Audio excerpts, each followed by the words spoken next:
राजा भगीरथ ने 3 बार तपस्या की थी, तब उतरी थी गंगा धरती पर। प्राचीन काल में एक राजा हुए जिनका नाम सागर था।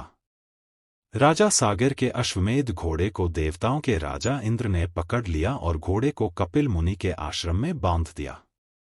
उधर अश्वमेध घोड़े की तलाश में राजा सागर के 60,000 पुत्र निकल पड़े। जब उन्होंने मुनि के आश्रम में घोड़े को बंधा देखा तो आश्रम पर ही धावा बोल दिया। इसी समय तप में लीन कपिल मुनि की आंखें खुल गई, वो क्रोधित हो उठे। मुनि की आंखों में ज्वाला उठी और सागर के 60,000 पुत्रों को पल भर में राख कर दिया। राजा सागर के एक और पुत्र अंशुमान को जब इस बात का पता चला तो उन्होंने कपिल मुनि से अपने भाइयों की आत्मा के उद्धार की प्रार्थना की। तब कपिल मुनि ने उन्हें बताया कि अगर पवित्र गंगा का जल भस्म हुए सागर पुत्रों पर छिड़का जाए तो उन्हें मुक्ति मिल सकती है। अंशुमान ने बहुत कोशिश की, लेकिन वो अपने भाइयों को कपिल मुनि के कोप से मुक्त नहीं करा सके। बाद में उनके पोते राजा भगीरथ ने अपने पूर्वजों की आत्मा की शांति के लिए तपस्या करने का बीड़ा उठाया।